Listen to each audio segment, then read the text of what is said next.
Hi everyone, Chris Ellery in southeastern Pennsylvania here, again with another video. We're just sort of still walking through how to install a module, library that I use quite a bit. It's the Geopandas library. Excuse me, I'm getting over a bit of a sinus infection.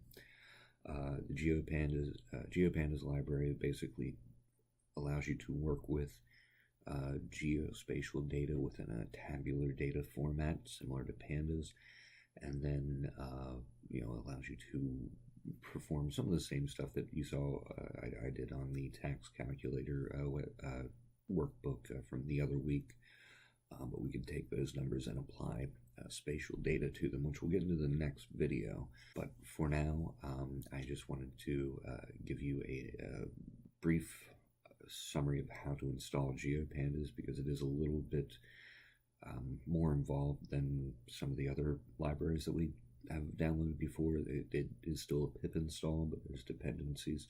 So I'll just walk you through that right now, and then we'll read in our very first shapefile, and then we'll go on to the next video that will go a little bit more in depth.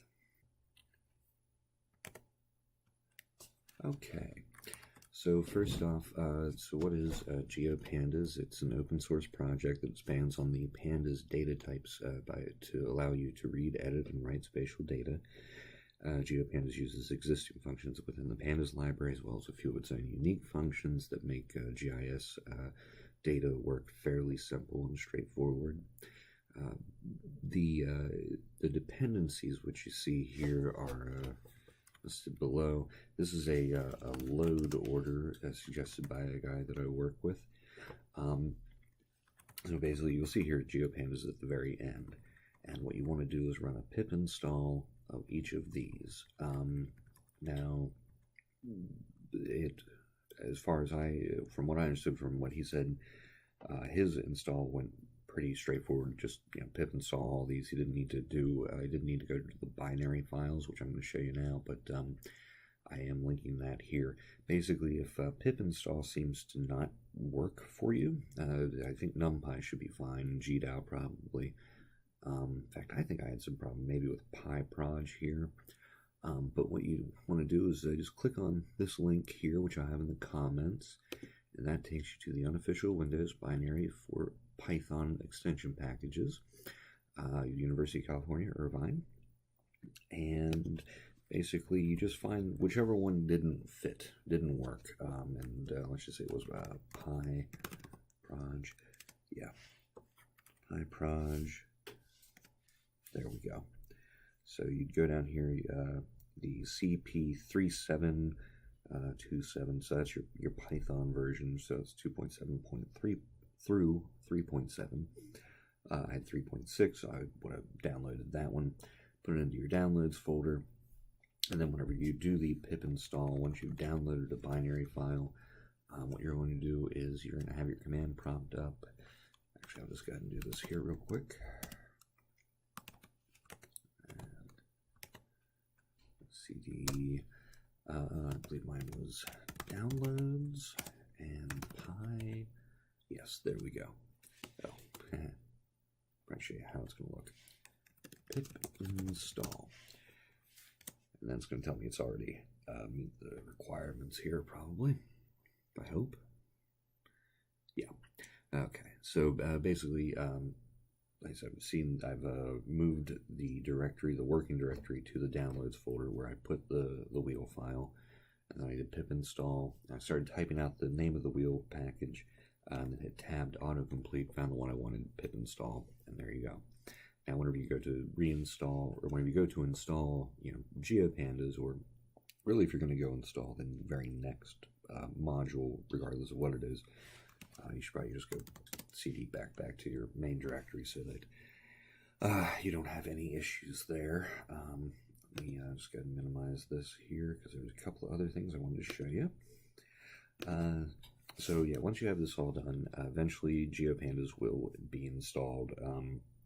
Just keep on trying it. The way that I did it was I tried pip install Geopandas, and then the very first dependency it told me I needed, I went to the binary file site and downloaded it there.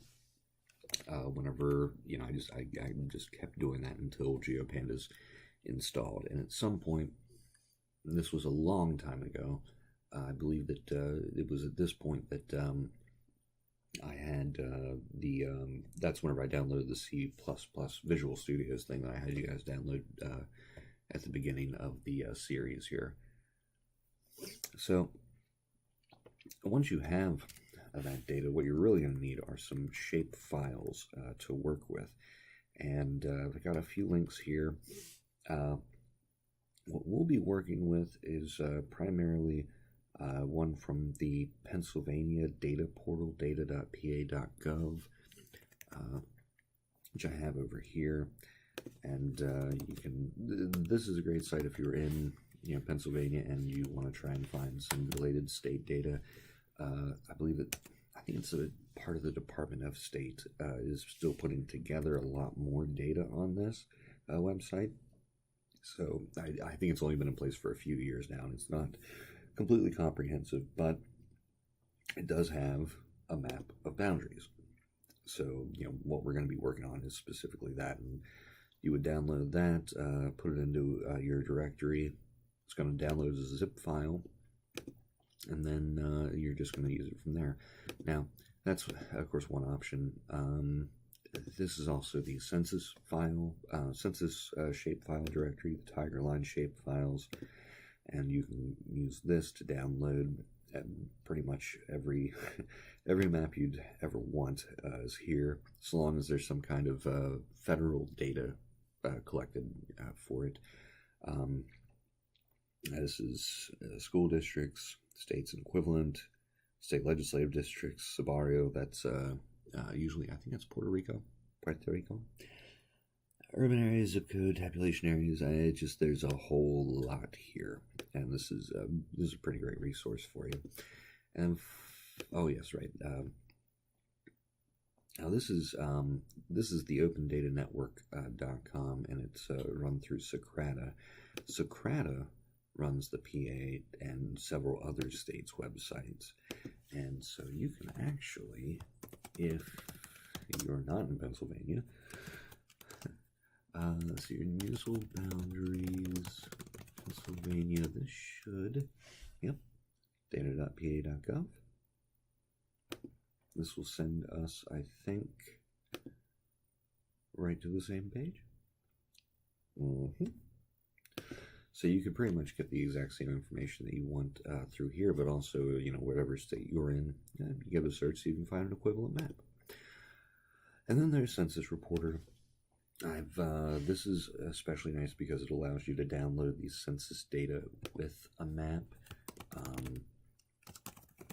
Bucks County, PA, and let's see here, let's show data, view table, and then map, and that's just the county, and we can add more places like census tracts. There we go. So, not a lot of difference here, but what's cool about that is when you go to download the data, you download the shapefile, the KML, the GeoJSON. You can download all of these and have the data that goes with it. It's not perfect, and I'll do another video on that for why that is, but for now, those are some of the very basics. And let's go to first Python notebook, CD tax calculator. Let's load up that Jupyter notebook, and let's just read in our very first shapefile so you guys can see what I'm doing. Make sure that the thing is not, yeah, okay. All right, so importing Geopandas.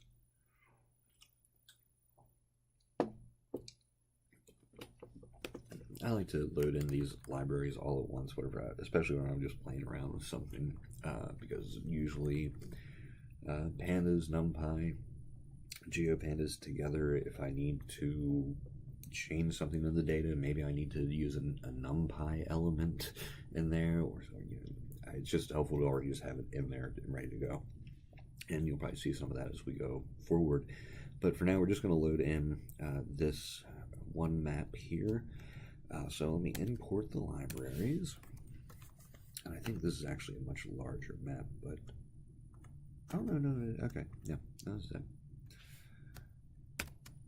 Okay, so this was of course the element PA towns, and then GPD for Geopandas. You remember it's pretty much the same. Import pandas as PD, import Geopandas as GPD.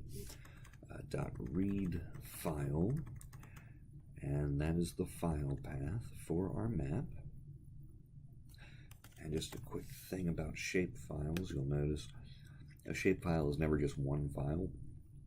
That is the file that you want to load, the .shp extension, but if it is not in the same directory as these other files, and they range from four total files to, I've seen 7 or 8, but as long as if they're in the same directory, you can read it, but if not, it's just not going to load. So we have it here. Let's see what this looks like, and this is why we imported matplotlib, pyplot as plt, and matplotlib inline. patowns.plot.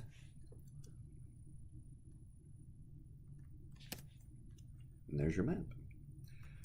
The next step, we'll be applying some data. We're actually going to narrow this down to just Bucks County in the next video, take in our tax calculator data, and then make a few quick maps.